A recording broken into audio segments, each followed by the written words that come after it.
You're listening to House of Football, brought to you by Coca Cola, official partner of the Premier League. Welcome back to House of Football, which is brought to you by Coca Cola, official partner of the Premier League. My name is Graham O'Toole, and this week we're joined by our guests Enda and Dan. And over the last 8 weeks, we've been putting our guests to the challenge to beat the icon. And what we're going to do now is we're going to look back at some of the challenges, some of our predictions, and how things have changed so much in just the space of 8 weeks.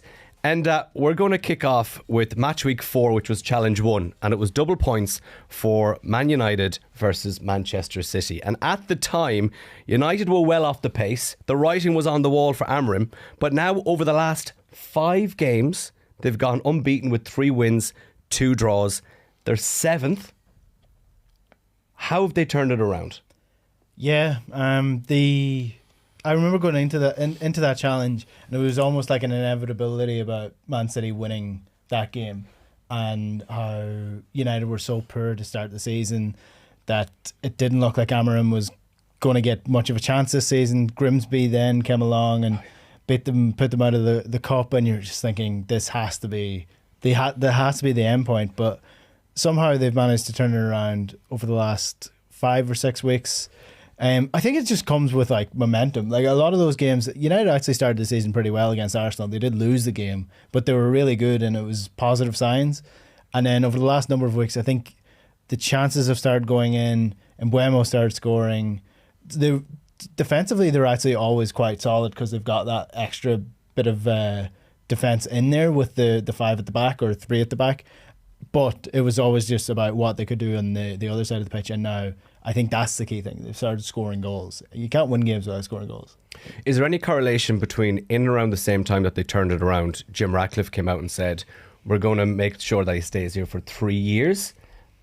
Would that have got inside the player's head and said, okay, this guy is here for the long term, let's dig in, let's stick to his formation, and let's actually give it a proper go? Is there any correlation, do you think, between that? I don't think so. Like I was reading an interview with Lenny Yoro this morning, and he speaks about like the feeling in the dressing room, and even just like the friendships that are starting to bond. I think in previous years it was very cliquey, whereas he's talking about now this year everyone is friends, rather than there's groups. Instead of having groups of friends, everyone is friends. I think that sort of speaks to some of the atmosphere that was in the dressing room over the last couple of years. I think what's probably happened now is confidence breeds quality, and that breeds more confidence, and that breeds more quality, and all of a sudden they start to trust themselves a little bit more. As soon as players trust each other and trust the players around them to do their job, then I think they play with a little bit more freedom, and that's probably what's helping United at the minute. Dan, at the time, this question would be ludicrous, but do you think now United have a chance of finishing in the top 4 or 5 and getting Champions League? 100%, and just I guess carry on from what Enda was saying, it just seems to be momentum, and you can just feel it from a club. And sometimes when things are going the right way, they're going the right way. From, as he mentioned, Mbeumo started scoring now finally. It took him a small bit. He won't ever be an amazing player, but he'll be a good player, and he's going to score whatever 15 odd goals a season anyway. I'd be fairly sure of it, or hope he would for him. And you can just feel like there seems to be a buy-in now from the fans and the players. They seem to have formed a bit of a connection as well. Like even for them to acknowledge the United strand even exists is probably a bit of a thing as well. And there seems to be a good vibe emanating from that dressing room at the moment. Far removed from what the years gone by. It seems to be absolutely terrible changing room culture over the past while. Amorim, to be fair to him, got a lot of flack, so has to be given credit as well. He's been reasonably cool from his tenure there. Under the pressure he actually has come under, to be fair. I think the players can probably sense that as well. And maybe, look, he made a good point there. Maybe Radcliffe saying, yeah, well, look, lads, he's staying. Maybe that has added something to him, but I just think when it's their time now, and they're going to step up to the plate, and I do think they will get the top 4 spot this year. You think top 4? I think so. Okay. Yeah, I think it's not without like that 4th place in particular. Yeah, is well up for grabs with the way that the rest of the teams are playing. 5th will probably get you Champions League this year as well. So I mean, 5th is definitely in the realms of possibility for United. And given where they came from, I keep saying this, that's a good result. That is improvement for United, and that's where they should be aiming for this year. They shouldn't be talking about a title race for the next 3 to 4 years. What is massive for United this year is injuries and fitness. and you could see in pre-season the players were looking a lot more lean, they were looking fitter, and I think you're getting the most out of that now with, say, Luke Shaw. This is the first run of games that he's gotten for a long time where he's stayed fit. Casemiro is fit. Bruno is never injured. You've got Mason Mount, who played with injury since he joined United, has put in a run of games, and he's been a massive player. And then Cunha, he was unlucky with injury, but he's back fit now. So it goes without saying, you need your best players on the pitch, and United haven't been able to put in a run of form over the last number of years where they've always had the best team that they can put out. But the last 5 games they have, and that shows, because you get your best players on the pitch and you have a better chance. Yeah, as it stands, I suppose they are only 1 point off fourth and 4 points off second. And which of the signings have you been most impressed by with United? Cunha. Yeah, Cunha is the best signing for me. Like, Mbeumo will, and like he will take most of the plaudits because he's scoring, and Cunha hasn't. I think he's just got the 1 goal since he joined. But Roy Keane speaks about it, and it's so blatantly obvious when you see him. He wears the United shirt like a United player. He wants the ball. He gets the ball. Even when he's under pressure, even when there's 3 men around him, he will take the ball under pressure and he'll carry it out. He did it a couple of times against Liverpool when they were under pressure at the end. He just has the confidence and the arrogance that you need to be a top United player. And he will drive standards. You can kind of hear it when Bruno talks about him, that he's like, Bruno is almost saying to him, you might need to pull back a little bit. And if Bruno is saying that you're too aggressive, or you're trying too much because you want to show you're good enough, that shows you that he has the mentality to play at United, which a lot of players do not have and haven't had over the last number of years. Well, our second challenge is even more emphasis on how things can change very quickly. As is all rosy in Old Trafford, things are doom and gloom at Anfield at the moment. So our challenge 2 was double points for Liverpool and Everton. That was match week 5. At the time of recording, I dropped my pen. Liverpool were first, had won 5 games. They then bet Everton, so made it 6 wins in a row. But since then, they've lost to Crystal Palace in the league, lost to Galatasaray, lost to Chelsea in the league, lost to United, lost to Brentford, lost to Palace in the Carabao Cup, bet Villa, bet Madrid, and lost to Manchester City. Dan, where has it all gone wrong? As one culture is improving, one seems to be getting worse. I think Van Dijk hasn't been playing up to his standard. Salah, let's just call it spade a spade. He's been fairly terrible this year. I know Enda at the start of the year made an opinion. He got a lot of flack for it, but he's been proved right every week basically since. I was looking back, I think his 2017-18 season, which is considered his prime season, it was, I think, 0.85 goals a game. I think now this year it's 0.31. I know a lot of people, say he's doing more defensive work, but his job is to score goals. That's what Mo Salah does. Maybe it's flack has to fall on Slot then for doing that and make him track back and things like that. But Salah's job is to score goals. He's not doing it. I don't think he's that great this year anyway. Age, I'd say, Father Time's creeping up with him. Even if he did have that amazing season last year, he's not looking good defensively. Kanate looks like he's gone to Real Madrid. He might be joining Trent out there. So Robertson's getting, again, ageing rapidly, so yeah, it's not a good time, and they're concentrating more on the offside at the weekend than seemingly their own performance, complaining to Pigmal, that's not where your head should be at, really. You should be looking at your own mistakes. And look at I don't think it should have been an offside call, but that's here nor there. You should be concentrating on the game and where things went wrong, really, from your side, rather than a refereeing decision. So yeah, things are going well at United. It's just, I don't know, to get a lift. Come on, yeah, ships in the night passing like. So Dan talked a lot about Salah there. Do you think Salah's the main problem, or where does the problems lie in your eyes, Enda? Defensively is probably where Liverpool are struggling most at the minute. Kirkes obviously hasn't hit the ground run at left back. Frimpong's been out injured, so I wouldn't be too harsh on him. But has Conor Bradley?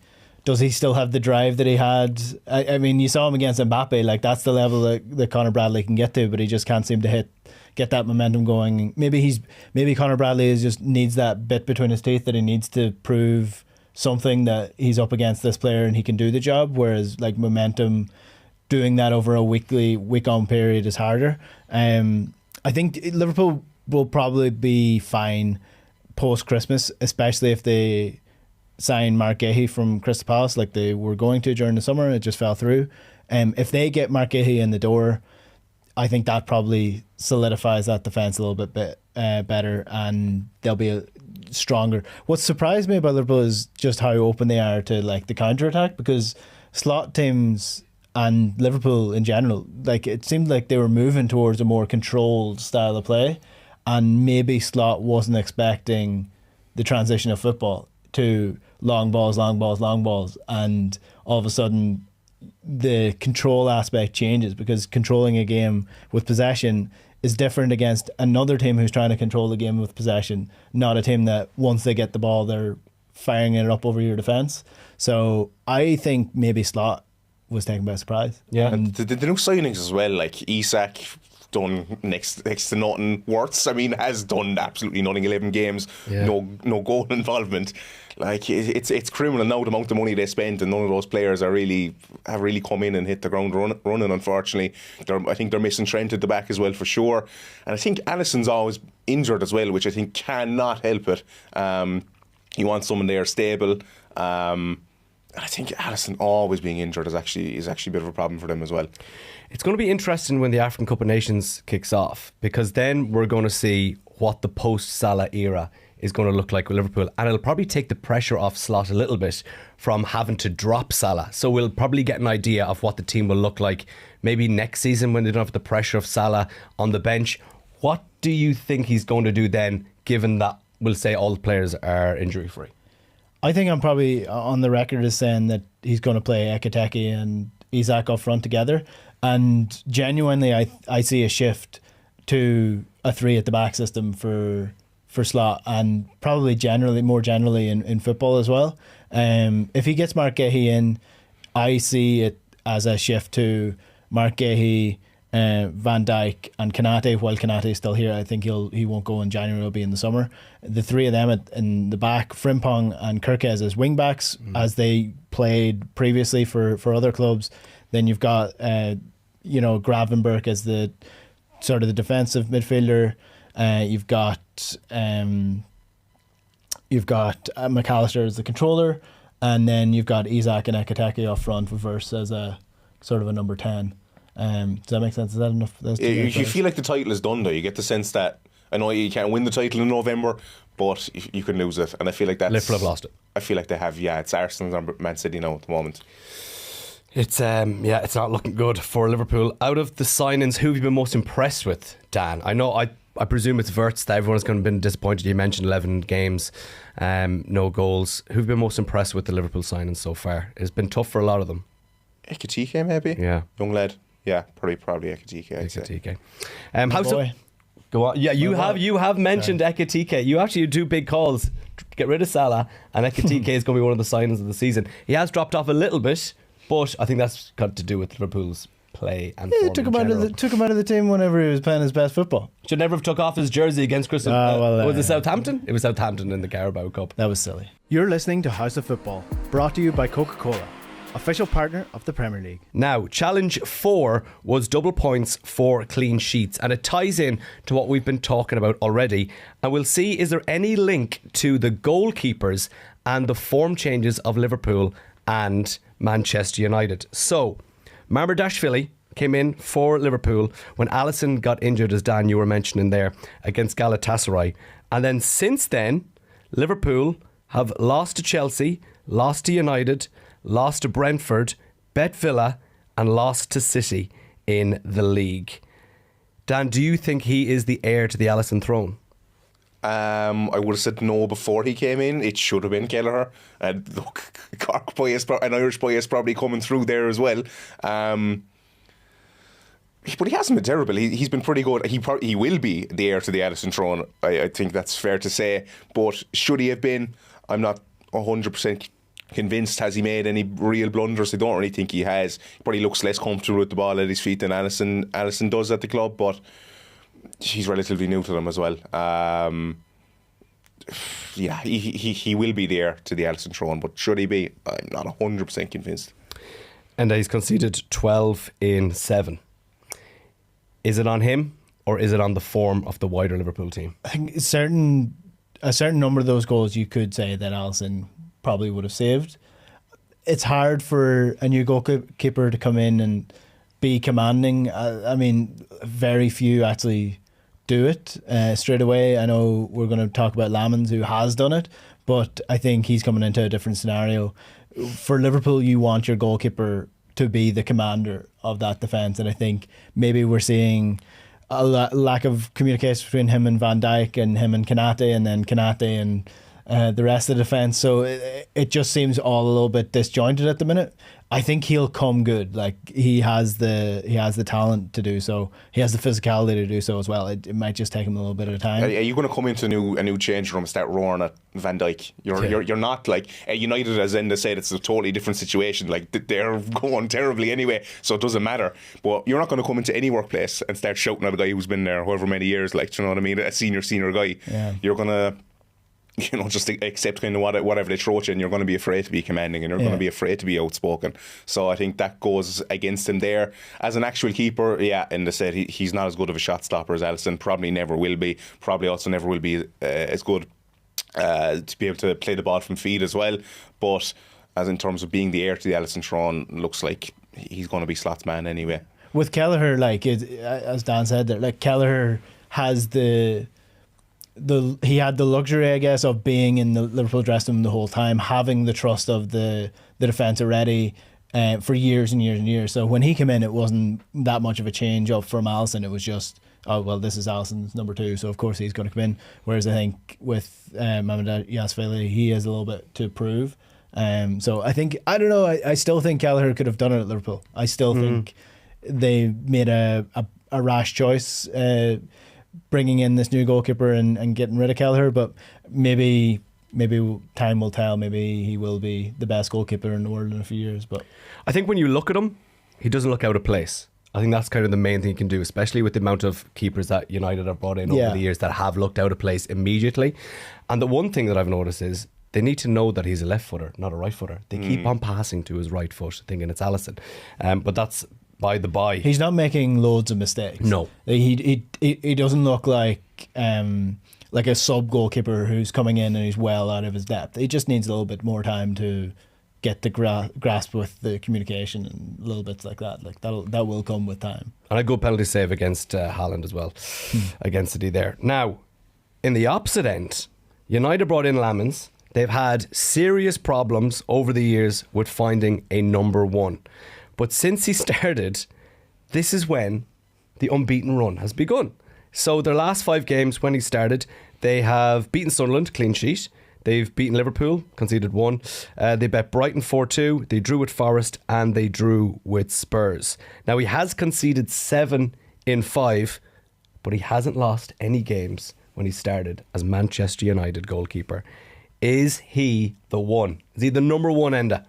He most certainly is. I think the tide at United started turning when he claimed a cross.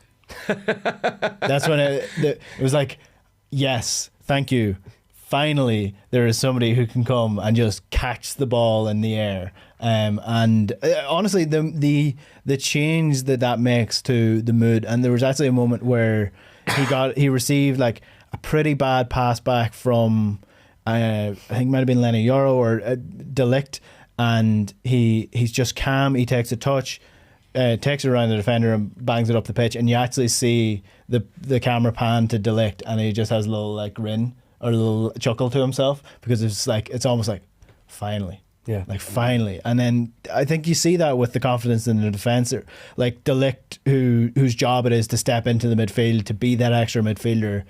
He has more confidence doing that now, knowing that, well, there's actually going to be a shot stopper here if something goes wrong, that he's going to be on his toes. And I know he's conceded a couple of goals, but he has made a couple of massive saves for United. He made a couple against Spurs, good few against Liverpool, where previously that's just in the net and the game's over. So that's where the momentum comes from as well. So safe pair of hands for now. Yeah, for sure. Incredibly exciting. He's only 23, Dan. So if he continues in this form and gets better and better, he could be there for the next 10 years. Absolutely. Well, he's already getting compared to the next Stam Schmeichel. Like, I mean, Yeah. maybe we'll calm down on that one a small bit at the moment. But look, there's no reason why he can't anyway with the looks of things. Again, he seems to be able to make those big stops. But as a defender, it must be such not luxury. It's probably what you expect to have a keeper behind you that just brings you such confidence, and you can see it from United now. He'll be a huge player for them over the next few seasons. I would think. Wasn't too sure when he came in what to expect coming from the league he was in, but he's been fantastic so far. Seems to speak well to the media, and every time I see him, he seems like a top level goalkeeper. We'll see what happens at United, but the confidence is going to start from the back of this team. Again, allowing their players to get forward, knowing they have someone, like, compared to the disasters that they've had maybe in years gone by, that they can go forward now. But yeah, he seems like a top goalkeeper, and look forward to seeing him from the outside in. I hate comparing like the level of football that I play at to professional football, because it's not the same. But anybody who has played football knows that when you have somebody in nets that you do not trust, it just brings the level of the team It's down. the same at any level, same at League of Ireland level, same at under 12s level. Even you actually know, like, players know when the goalkeeper can't save anything, and that puts a nervousness into the team, because you know if you make a mistake, that the whole entire team can be brought down by this one player. And I think that was showing it, that they knew they couldn't trust the people behind them, and if you can't trust the people behind you, then you're going to play a little bit more in your shell, and it definitely did show. And I think that is a massive thing at United, is the confidence level that he brings, the calmness that he brings. He just has coolness for a young player. When we first started 8 weeks ago, these Beat the Icon challenges, the even thought of asking this question wouldn't have crossed my mind. I'm going to ask both of you right now. Who is going to finish above the other when it comes to Liverpool and Man United at the end of the season? All right, Enda. I'm gonna go. Because currently they are on the same amount of points, same goal difference. United are just technically above them, one space in the league. I think if you asked me after the Aston Villa or the Real Madrid game, I would have said Liverpool hands down. I still think the top three is probably likely on quality going to be Arsenal, City, and Liverpool.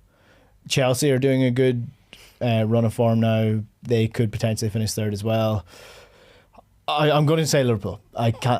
United, while they're doing well, the form needs to continue for a long time. I don't think they have the depth of squad to continue on a consistent run of form over the course of the season. So I'll go Liverpool.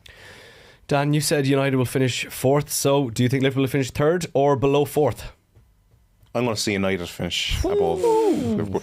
They're passing the eye test a lot more lately. Liverpool aren't so much. I think that's actually going to continue rather than get better for Liverpool, and continue to get better for United. Be an interesting season ahead anyway. I just think United are going to nick it. I just think there's such a buy-in now from everyone surrounding the club. I think that's going to continue. I don't see it actually stopping. Liverpool playing at a higher level in Europe as well. Will that affect him? Who knows? But we'll see what the crack is anyway. Yeah, so a lot has changed. It's certainly become more interesting since the first challenge with Man United and Manchester City. You have been watching House of Football, brought to you by Coca Cola, official partner of the Premier League. We'll chat to you soon.